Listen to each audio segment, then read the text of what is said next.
ইনকিলাব মঞ্চের মুখপাত্র শরীফ উসমান হাদির জানাজার নামাজ ডিসেম্বরের 20 তারিখ শনিবার দুপুর 2টায় মানিক মিয়া এভিনিউতে অনুষ্ঠিত হবে।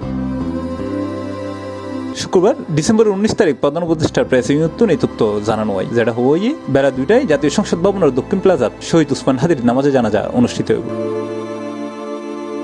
এই সময় জানাজার নামাজত অংশগ্রহণ করিবেলে বেশ কিছু শর্ত জুড়ি দিয়ে সরকার যারা জানাজাত অংশগ্রহণ করিব তারা হনরিলে বাড়ি ব্যাগ বা বাড়ি বস্তু বহন করিবের অনুরোধ জানানো হয়। পাশাপাশি জানাজার সময় সংসদ ভবন ও এর আশেপাশের এলাকা ড্রোন উড়ান সম্পূর্ণ নিষিদ্ধ বলে ঘোষণা করছে সরকার। হৈরাকি শুক্রবার নভেম্বরের 19 তারিখ সন্ধ্যা 5:30 ডাহাত পৌঁছাইয়ে উসমান হাদির মরদেহ বিমানবন্দরতুন মরদেহ হিমাগারত লই যাওই। শনিবার জানাজা শেষে ঢাকা বিশ্ববিদ্যালয়ের কবি কাজী নজরুল ইসলামের ডাকদি উসমান হাদিরে সমাহিত করা হইব বলে জানাই ইনকিলাব মঞ্চ। এনডি বিমানত্ব নামাইবার পর হাদির মরদেহবাহী কফিন গ্রহণ করছে বিভিন্ন রাজনৈতিক দলের নেতার। এই সময় উপস্থিত আছে বিএনপি, জামাত, এনসিপি, ইনকিলাব মঞ্চের নেতার সহ হাদির পরিবার। সিপ্রাস টিভি, চট্টগ্রাম।